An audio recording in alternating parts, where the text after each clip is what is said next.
If America was so oppressive, nobody would be at our border right now looking to break in or looking to get the paperwork in order to naturalize themselves as citizens.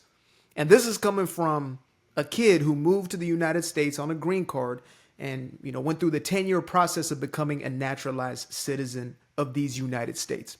If this place was as oppressive as the far leftists have us believe, as the race hustlers, the Al Sharptons and the D.L. Hugleys, if it was that oppressive, nobody would be coming in and everybody would be leaving. And it's always been the most peculiar thing to me how the people who complain the most about this system of oppression and white supremacy and systemic racism, these are the very same people who experience the most privilege from this system. Hear me out. You go on a university campus and you will be hard pressed to not find some sort of protest somewhere, right? You go into these spaces and you find hubs of indoctrination where these kids believe that they are genuinely oppressed, that they are going through, biblical proportion levels of oppression. We're talking about the Israelites under the Egyptians, right? They believe that they are moving cinder blocks to create this pyramid for the simple sake of burying one individual. That's how they treat the way in which they are living in this westernized world. Now, the reality is these are kids who have been afforded the opportunity to be on a multi-billion-dollar campus, to be surrounded with hundreds of millions of dollars worth of resources in order to educate them, oftentimes on things that do not mean a damn.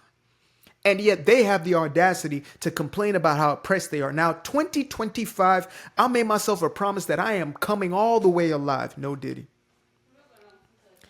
2025, I made the decision that I'm going to show up authentically. I'm going to show up for real, and I'm not mincing any words.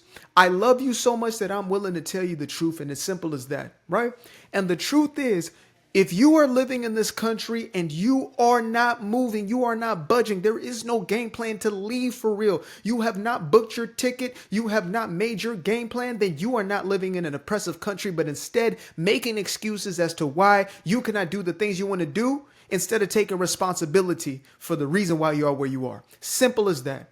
The reason why you are where you are in life is because of your own decisions, good, bad, or indifferent. You have made decisions that have led you to this very point in your life, whether it is success, whether it is continued quote unquote failure, which I don't fully believe in unless you decide to give up on yourself completely. That is the only failure I believe in. I believe that every L can be turned into a lesson if you apply it in the necessary way to get to that success. But if you're continuously pointing fingers, you're wanting those people to be taken down their pedestal and down their platform, and that person to no longer have an income, and this person to give you all their money, you are stuck in a perpetual cycle of self-victimhood, self-pity that is going to keep you trapped for as long as you continue to perpetuate it. You want to know, when is your life finally going to change? When is my life finally going to change for the better? Nothing is going well. It changes the moment you take responsibility for your decisions. So when you get caught up in this woke ideology, which I detest with everything in me, it's why I go so hard about this. Because I believe it is the worst thing that has ever happened to us in human history. There's never been anything more sadistic than this perpetual victimhood narrative. And the reason I say that is not to be dramatic, but because I have seen it consume people whole. It's taken 18, 19, 20-year-olds to have them believe that they have no life, that it's over, they're cooked. They fall into these rabbit holes, they get into these echo chambers that are telling them, the world is coming to an end and you can do nothing about it. The world is against you, systemic this, systemic that. Right? I understand that all of us are in a rabbit hole. I understand that all of us are in an echo chamber of some sort. You right now found me in some level of an echo chamber, right? I am projecting out a voice that resonates with you at some level. But the difference between this echo chamber and that echo chamber is the fact that that one is telling you that you are unable, you cannot do for self. The one filled with the race baiters and the race hustlers, the individuals who literally make millions of dollars to tell you that you are weak and that you are nothing and you can do nothing for self, that you need somebody to step in and to intervene for you in order for you to move through life. that you need to tear down this magical, ethereal fairy tale of a system. Yes, I'm calling it a fairy tale of a system. Nobody has been able to fully quantify this yet. They use anecdotal evidence. Well, I know systemic racism. It's here affecting me because I didn't get that job. Maybe you didn't get the job. I don't know. Maybe you weren't the right fit for the job. Have you ever thought about that? Maybe you weren't fit for the job. Maybe the person did choose out of favoritism, but could you just possibly imagine that they chose based off of their own personal bias and it wasn't some system that was working against you? Is it possible that you actually don't need these individuals that you're putting so much emphasis and weight on, right? That maybe, I don't know, you don't need the white man to be so in love with you in order to do something. I get that all the time. Oh, you just want to be a white person, or you just want to be accepted by them. Look, I don't give a damn about being accepted by anybody besides me. Me. And when my babies come, it's going to be, I'm definitely going to care about their opinion. And my wifey, she gets that privilege. But you, the next man, white, black, red, all around, I could give a damn about what they think about me. But one thing I will not do is hold my tongue. One thing I will not do is lie to somebody just to make you feel comfortable, because that's what folks want. They want that out of me. Somebody, she messaged me on TikTok. She said, stop going after black women. I said, when the hell did she get a message about? When did I put out a message saying black women, blah, blah, blah? When did I say? And in a negative format, you know what I'm saying? Instead of, hey, this is how you can get the thing that you want. But then I thought to myself, oh, she just doesn't want to hear any level of accountability. She's a black woman, so she's internalizing it, because that's what oftentimes happens when truth is told and it gets internalized. You could be speaking about, being healthy and how to get in a healthy body, and somebody who, doesn't feel so comfortable in their own skin, they will personalize that message and say, well, obviously he's talking about me. Stop insulting people who are bigger. Huh? Like, if the shoe fits, wear it, dog. If the shoe fits, wear it. If the size 10 fits, damn it, put it on. Cinderella, oh Cinderella, put it on. But the fact of the matter is this. If you believed you were genuinely oppressed in these United States of America, or the likeness thereof, in a free market capitalistic society such as this, if you believe that you have no opportunity, no chance, you would move elsewhere, just like the multis and multis of millions of people who are looking to get into this place from the place that they are. You would be doing the exact same thing. There's a reason, and I forgot who said this. This ain't an original, but it's a bar, nevertheless. There's a reason why people are not lining up outside of the border of Nicaragua, of Cuba, of Venezuela, of the Soviet Union, if you could even consider it such still. There's a reason why people are not outside of these places, knocking on that door, wanting to get in. There's a reason why people are not flooding these socialistic countries that saturate all of Africa, that saturate Europe, that saturate. There's a reason why people are leaving there to come here. I have not heard of one person looking to break into the dictatorship of North Korea. And yet, these very same people will pretend, because it is pretend. I call them social media socialists and comment section communists. They pretend to be living in this world that is so deeply offensive and oppressive. And, well, okay, because I say pretend doesn't mean they don't believe it. Let me just clear that up right there, because again, this is long form content, so I like to give as much context as I can while not stretching it into damn infinity, because we could go there. Maybe one day we will. But there's a reason as to why.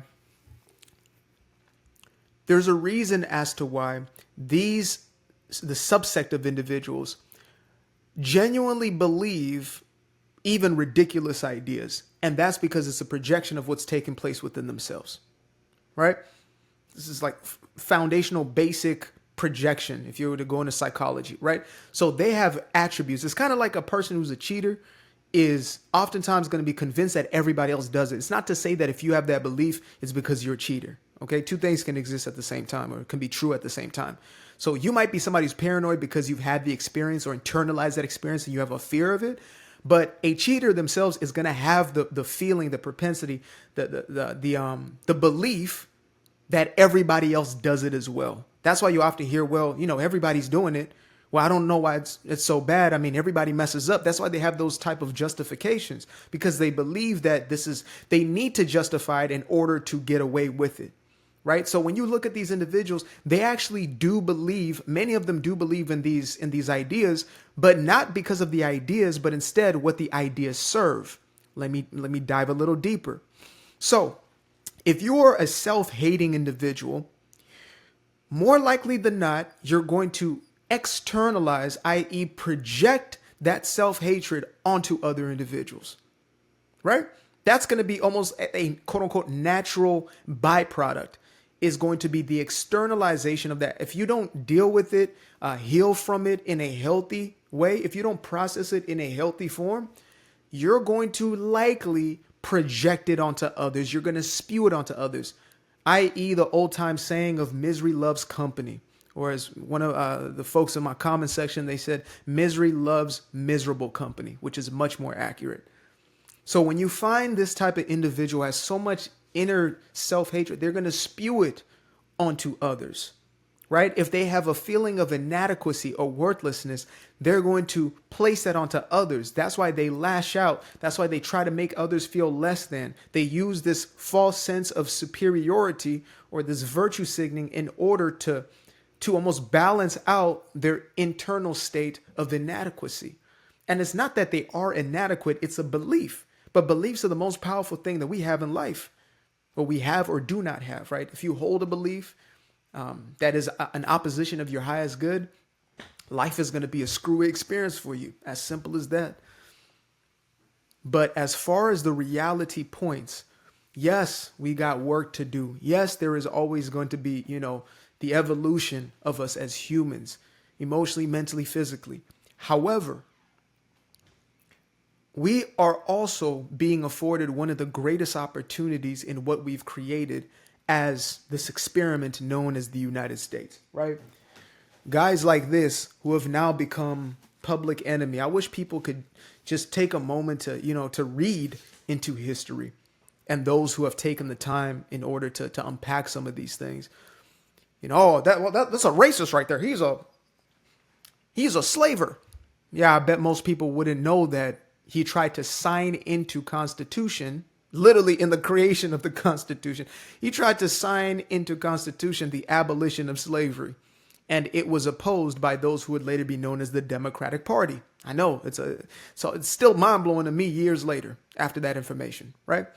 The Democratic Party fights to keep slavery, or later known as Democratic Party, is opposed by the Republican Party, who comes almost 100 years on the dot from the signing of the Declaration of Independence. But there were many abolitionists.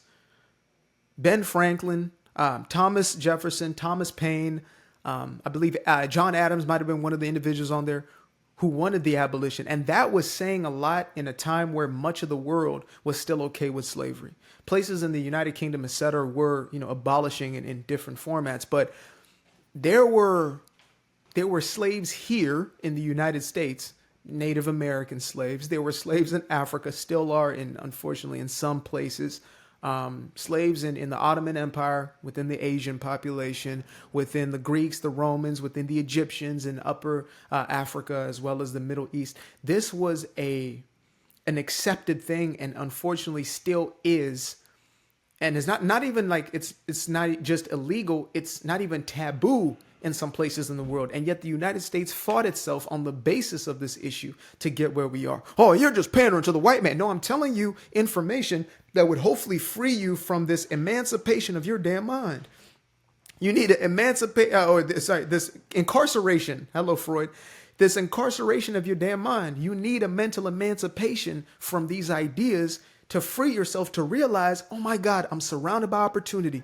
Like, I wish folks could if I could wish anything for everybody that would be instilled in them immediately, is just to open their eyes to see how much opportunity is actually around them at this very moment in time. If you could just, take the wool off the eyes, you would see that you are surrounded surrounded by opportunity at this very moment. You might not see it right now because, again, your lens is filtered by your belief system. But once you start to drop those limitations, you are free. I used to be afraid of the dark, place unknown like a heart in their heart. I used to see my life in the bar. Now the kids unchained, every shackle is lost. 2 steps in the moonlight, 2 step in the daytime. You just know when it feel right. You got a feeling the time's not. See you through those shades that I just threw on. Through my lenses, you just can't do no wrong. I fell in love with myself again. I fell in love with myself. I fell in love with the sunshine. I fell in love with the light. I fell in love with the full moon. I fell in love with the night. I can see the light again. I can see the light.